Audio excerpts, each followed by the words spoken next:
to walk you around Aweber so you can get familiar with the backend and how to access the messages for your follow-up for your autoresponder, as well as the web form to be able to paste it on your page should you need to create a new web form. So when you log into Aweber, you'll see a backend like this. Now you may have several different mailing lists. If you have different websites or different forms or different types of lists, you'll have different lists and you can access them here. In this case, we only have one list, so there's only one option. If you have more lists, you would access them by clicking this drop-down menu. And when you log in, you'll see My Lists. In this case, that's our default. Your list, we only have one list right now. And with that list, you'll see the messages here. Now the messages, by default, when you click on messages, will be on follow-up messages. Now these messages are the ones that get mailed automatically when someone signs up on your list through the email form that's placed on your web page. So when they sign up, they'll automatically get their first follow-up message, which you can see here, the interval is 0. That means it's automatically sent to them as soon as they sign up. This is the message. And then the next one that they would get with the interval right now, this is actually incorrect, but if you wanted your interval to be like the next day, you would create a new message and you'd set the interval to be 1 for 1 day. Probably delete that one in this case because that's actually incorrect.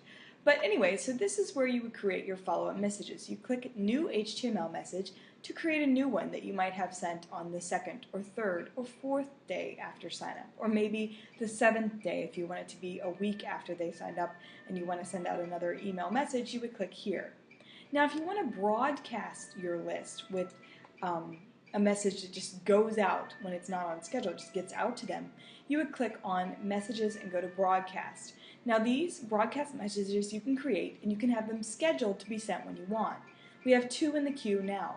One's queued to be sent on 9/26 at 4 p.m. Pacific, and one's queued to be sent on 9/25 at 4 p.m. Pacific. Now these happen to be for your webinar, so one is to be sent the day before the webinar, and one's to be sent an hour before the webinar. And you just create the new message here, and when you click that, you can then, after you've created the message, you then click to schedule it for whatever date and time you want, and that message will be broadcast to your list to the people that have subscribed. Under subscribers, you'll see all the people that have signed up on the web form from your web page. You'll see the list of them and their names and their emails, and they've now confirmed and they're on your list. Now that's your mailing list that we've now started to build. They'll stay on there until they opt out. The web form is where you find the web form currently that's already been created, that's placed on a landing page right now on the site where people can sign up to join your list. You can click it and you can see the actual form as it's created right now, which is right here. And you can change, this is all where you change the design, you can change the type of form, you can change the colors, you can select different settings, you can kind of remove the email or name if you don't want one of those, you can change the color of the button. Once you've done everything, you go on to step 2, which is then the settings, where you name it, you copy in your thank you page code, and you also copy in page code if you if they're already subscribed and you want them to go to a specific page.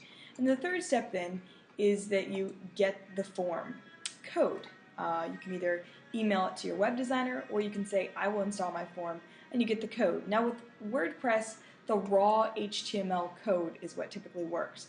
WordPress sometimes has troubles with JavaScript.